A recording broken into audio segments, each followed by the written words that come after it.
परिबा व्यवसाय रे पॉलिथिन हेउछि बहुल व्यवहार जहाँकि परिवेश प्रदूषणर एक प्रमुख भूमिका बहन करुछि। जेउआड़े चाहिए कुढ़कुड़ पॉलिथिन परिवेशर संतुलन को बिगाड़बारे लागिछि। वर्ष वर्ष धरी माटी रे पड़ी रहिथिबा उर्वरता नष्ट करबा सह निर्गत रासायनिक पदार्थ पारिपार्श्विक परिवेश को प्रभावित करुछि। तेबे परिबा व्यवसाय आଳରେ परिवेश कथा चिंता करुछंती जाजपुर युवा ग्रेजुएट परिबा व्यवसायी। देखंतु ए हेउछि जाजपुर डेली परिबा बाजार। शह शह व्यवसायी एठारे परिबा व्यवसाय करुथिबा बेले ग्रेजुएट परिबा दुकान रे लागे ग्राहकंक भिड़। कारण एठारे देसी परिबा सह परिवेश सचेतनतार वार्ता एवं प्लास्टिक फ्री बायोडिग्रेडेबल पॉलिथिन व्यवहार सह परिबा बिक्री हेउछि। परिबा बिक्री करबा सह प्रतिटी ग्राहकंकु से निज अंचलर सुरक्षा पाई वार्ता देउछंती। ए हेउछंती जाजपुर दशरथपुर ब्लॉक इजापुर संजीव कुमार साहू। बर्तमान आपण देखुथिबे एनवायरनमेंट पॉल्यूशन लेवल को मात्रा रे पहुंचलानी। जदि एनवायरनमेंट एई भली पॉल्यूशन हबो तो आगामी पीढ़ी पई हमहु टिके चिंता करिया पई पड़िबो। तो व्यवसाय करिया सहित टिके परिवेश पई भी हमहु भाबिया पई पड़िबो। तो सेठी पई ग्रेजुएट सब्जी वालार मिशन विजन आ गोल एटा ही रखा है जो इको फ्रेंडली एनवायरनमेंट क्रिएट करिबा। माने सेठ पई आपण देखि पारथुबे हमें जो पॉलिथिन टी हमें यूज करछु एटा बायोडिग्रेडेबल। तो एटा माटी रे मिसि जीवो विदिन 1 मंथ एटा आपण माने कंपोज हे जीवो माटी रे। तो सेठी पई हमर एटा इनिशिएटिव हम नै बार्ता एटा देबी कि जते भी छोट छोट व्यवसायी माने और चाषी माने समस्त दया करी जदि पॉलिथिन बैग यूज न करिकी बायोडिग्रेडेबल जिनस यूज करिवे तथा झोटर बैग हो कि कपड़ार बैग हो सेटा यूज कला हम परिवेश पाई भलो परिवेश संतुलन कि हमें परिवेश को रक्षा करि परिबा। निश्चित भाव एक सुंदर परिकल्पना एक उन्नत थिंकिंग जोड़ा कहले अत्युक्ति हम ना।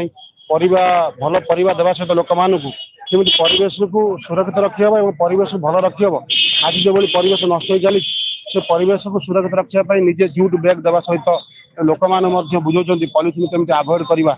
जब से ग्रेजुएट पास कर जो परिया बिजनेस आरंभ कर निश्चित भाव में उन्नति हेब एवं निश्चित भाव में से लोक से विषय बार्ता दौरान एवं भल परिवा जोगाऊँ उचित उचित दाम में दौरान व्यवहार अति उन्नत एवं धन्यवाद पात्र। दिनकु दिन बिगिड़बारे लागिछि परिवेश। घरु बाहरुथिबा अलिया मध्यरे सर्वाधिक प्रदूषणकारी वस्तु भाबरे बाहरुछि परिबा जरी।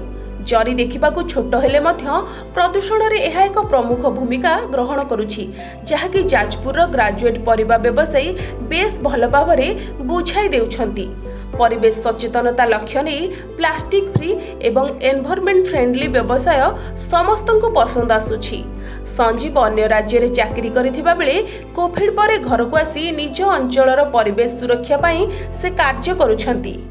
ए पदक्षेप निश्चित भाव में स्वागत योग्य कहीं वर्तमान समय इको फ्रेंडली वर्तमान समस्त गोटे आह्वान सृष्टि कर समस्ते प्लास्टिक अनाबना जो जिनस सब आम पॉल्यूशन होची से दृष्टि यहाँ निश्चित भाव में स्वागत योग्य ए पॉल्यूशन हबार ना।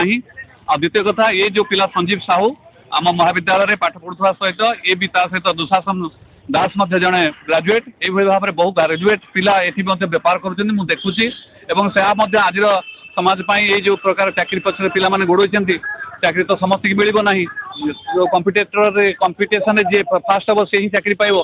तेणु मोर गोटे कथा कहबार अच्छी जो मैंने उच्च शिक्षित से माने चाकरी पक्षर न गोड़े यही प्रकार व्यवसाय वृत्ति को आपणे नेले समाज पाई निश्चित भाव में स्वागत योग्य पदक्षेप हबो।